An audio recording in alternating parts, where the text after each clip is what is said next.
The night the earth shook beneath 300 stampeding longhorns was the night Coulter Draven's whole world changed. He lay face down in the cold Wyoming dirt, dust choking his lungs, hooves pounding the ground like thunder around him. Pain shot through his leg and ribs so sharp he thought the mountain lion must have ripped him apart. But it was the weight of the stampede, not claws, that threw him into darkness. Hours passed. The moon crossed half the sky. Then, nothing. When morning broke, ranch hands found him broken near the fence line. Jake Murphy, the foreman, knelt beside his young boss and swallowed hard. Coulter's leg twisted wrong, skin pale as winter milk. They needed help fast. But the real doctor was 2 days away in Cheyenne. That was 2 days too long. "There's the nurse in Cedar Ridge," young Tommy Conincade said with panic in his voice. "Heard she's real good." Jake spat dirt. "Mailin Dross? She ain't no doctor." 8 miles, Jake, not 80, Tommy snapped. "You want to be the one telling Mr. and Mrs. Draven why their boy's dead?" That ended the argument. They strapped Coulter to a stretcher and rode as fast as they dared. Mailin Dross lived in a small cabin she turned into a clinic. People said she was too plain, too quiet, too old at 38. But when someone's life hung by a thread, they didn't mock her. They prayed she answered her door. 2 days later, Coulter's parents arrived, trembling with fear. They expected a filthy shack and their son lying close to death. Instead, they stepped into a room as clean as a church. White curtains, scrubbed floors, the warm smell of bread and carbolic soap, and Coulter alive. He rested against clean pillows, shaved, washed, and bandaged so neat it hurt to look at. His injured legs splinted with perfect care, soup steaming on a polished bedside table. Mailin stood beside him, barely 5 feet tall, mouse-brown hair pulled tight, a face neither ugly nor pretty, simply ordinary. Plain brown eyes behind wire spectacles. A gray dress, a spotless white apron, but her hands, steady, sure, skilled. "Mr. and Mrs. Draven," she said calmly.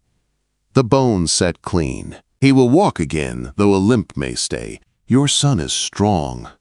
Hoy and Sarah Draven looked at each other in awe. This woman saved their only child. "How do we repay you?" Hoy's voice cracked. $5 for the bones, $3 for the boarding.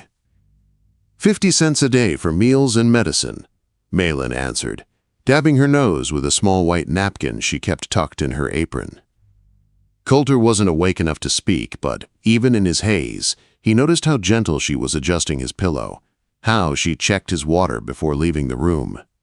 A thought sparked in Sarah Draven's mind, a wild one. "Miss Dross," Sarah asked softly, "would you consider coming to the ranch? To care for Coulter until he is fully recovered?" Mailin blinked, surprised. Her cheeks flushed. "I suppose I could. For fair compensation." $20 a month, Hoy said quickly, room and board included. Mailin nodded once, businesslike, but when they told Coulter later, he nearly choked on his broth. "Marry her," he shouted, voice thick with pride. "Ma, Pa, she's older than dirt and short as a fence post. I could have any girl in 3 counties, and you want me tied to her?" Sarah's eyes hardened. "You speak of a woman who saved your life." "I'm grateful," he hissed, "but gratitude ain't love. And I won't marry someone so ordinary she disappears in a crowd." The humiliation burned deep.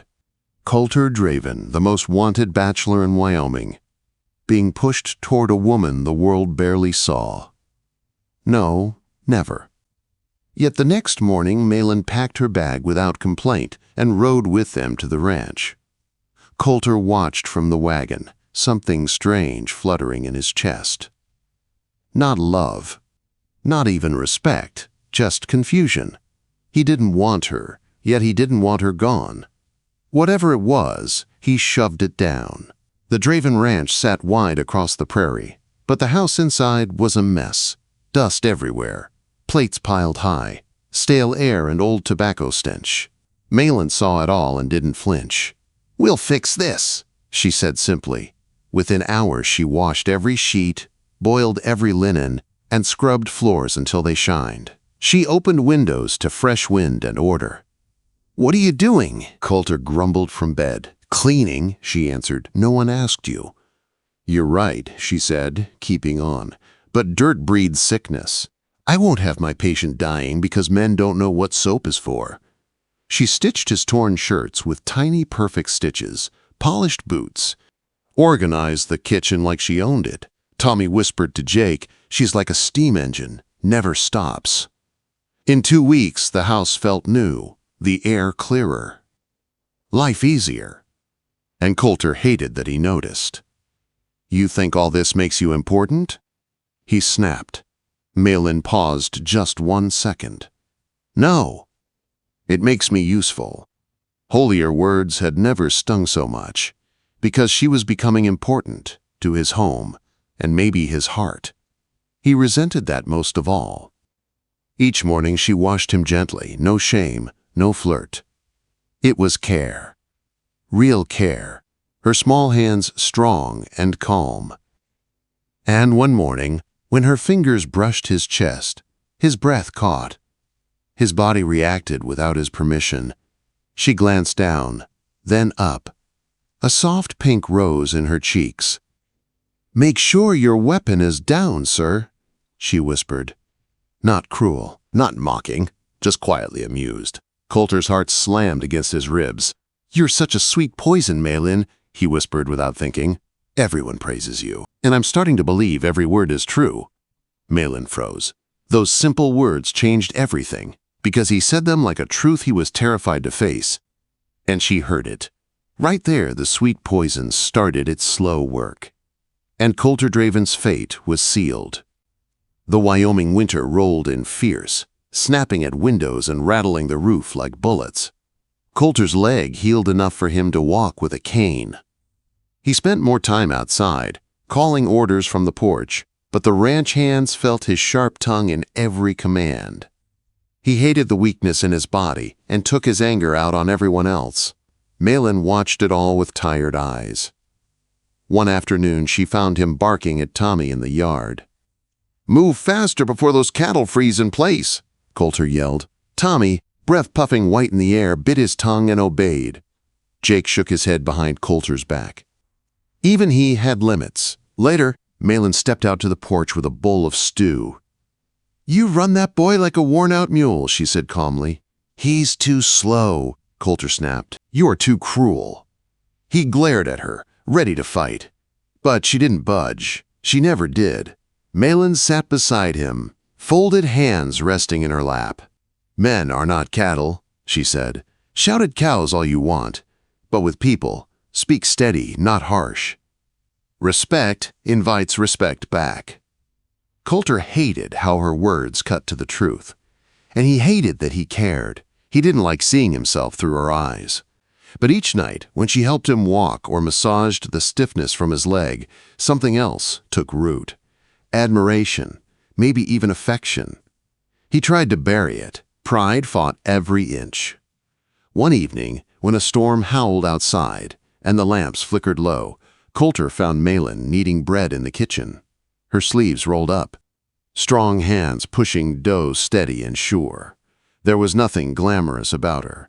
No polished curves, no painted lips, just simple strength and quiet purpose. He stood in the doorway, watching her, feeling something he didn't want to name.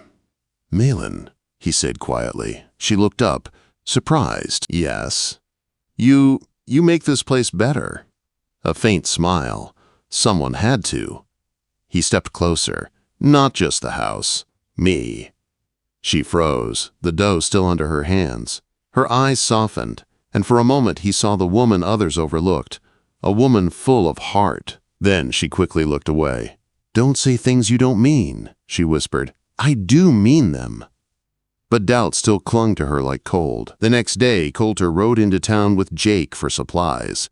Snow crunched under hooves, breaths fogging the air. While Jake loaded sacks into the wagon outside the general store, Coulter waited on the porch until he heard voices around the side. Women's voices, gossip.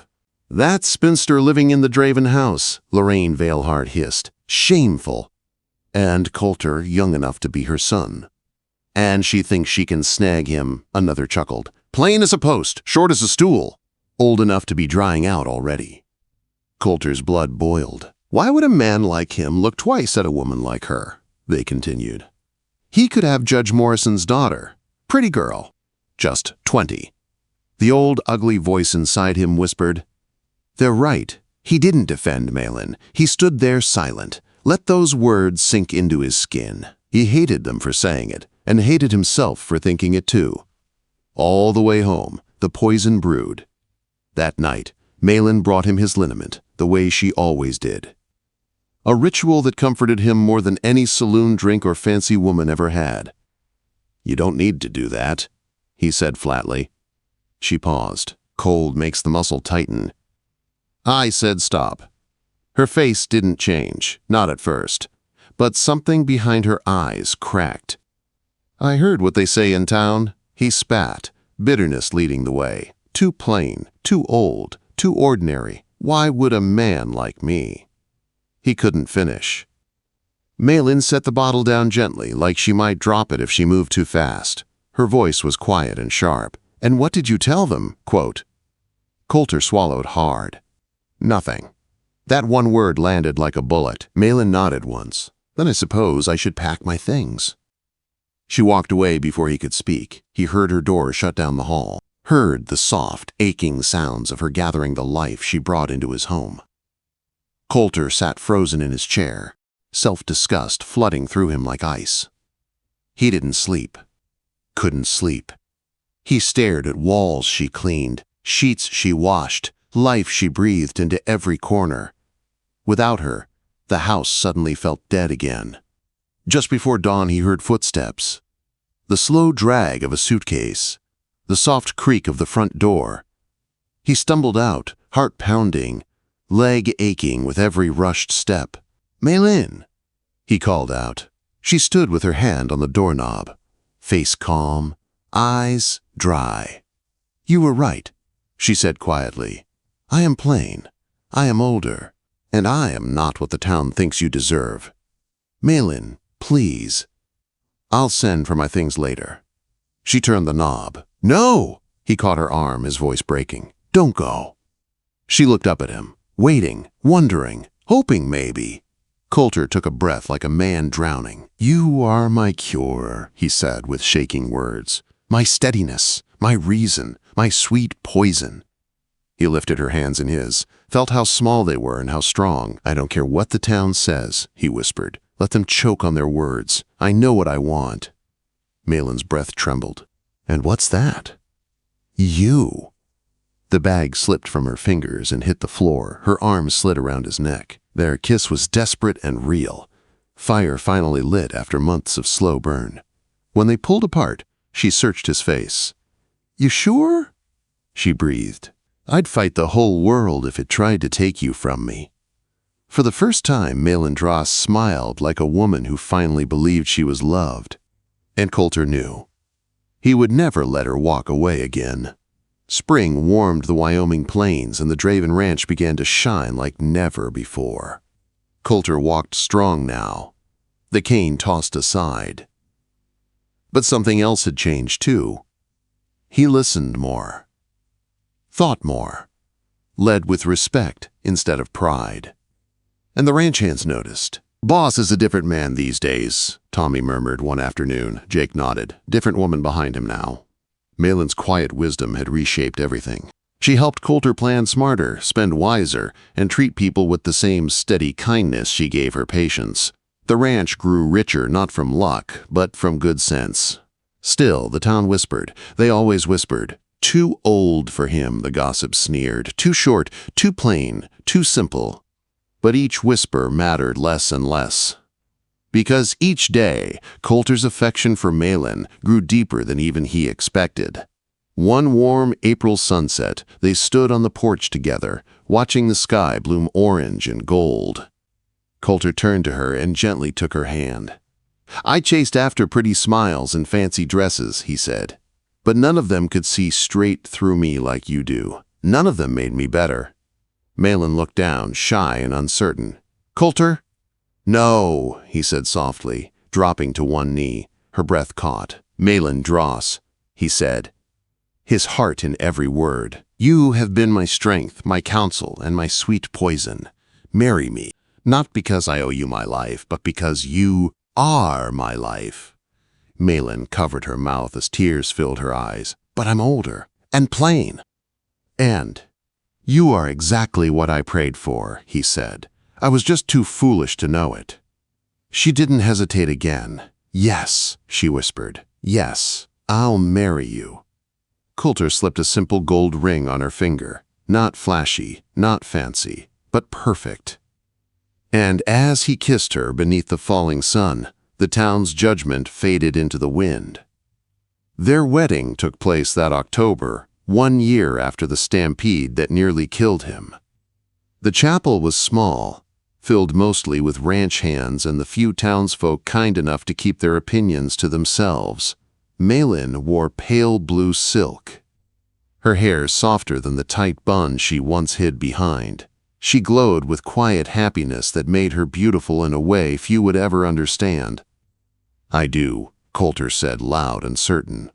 "I do," Mailin said, her voice calm and steady. When the minister pronounced them husband and wife, the whispers in town changed tune. Surprise, curiosity, admiration, even respect. But none of it mattered anymore. Coulter only saw her. Not long after, the biggest surprise of all arrived. Mailin placed his hand on her belly one crisp morning and smiled shyly. "I'm with child," she said. Coulter froze. Then joy burst in him like summer thunder. "You've given me more than life," he whispered. "You've given me a future." Their son James was born healthy and strong. Mailin was 40 by then, and people doubted she'd ever have another. But 2 years later came Thomas, sharp-eyed and clever. And then little Sarah came along, a miracle at 42, all laughter and sunshine. Together, they built a family, built a home. Built a legacy stronger than any pretty face could ever promise. The ranch boomed, their children thrived, and the town's cruel words shrank into dust. 10 years later, on another golden evening, Coulter and Mailin sat where it all began, the porch overlooking the land they shaped together. Their children played in the yard. Laughter traced the air. Coulter put his arm around his wife, who still carried that small napkin tucked in her apron, just as she had the day she saved him. "Do you regret choosing me?" he asked quietly. Mailin turned her warm brown eyes on him and smiled with all the love she had learned to feel. "You were never a choice, Coulter," she said softly. "You were a blessing. A stubborn, prideful, loud blessing." She chuckled and leaned her head on his shoulder. "I would choose you every time." He kissed her forehead, feeling peace settle deep inside. Coulter Draven finally understood. The sweetest poison is not a danger. It is a cure in disguise, and the woman once called too ordinary became his greatest treasure. As the sun dipped low and lit the sky like fire, Coulter whispered into her hair, "Such a sweet poison you are, Mailin. The only woman who ever truly brought me to life." And she smiled, because she knew. That was the truth that mattered more than all the whispers in the world.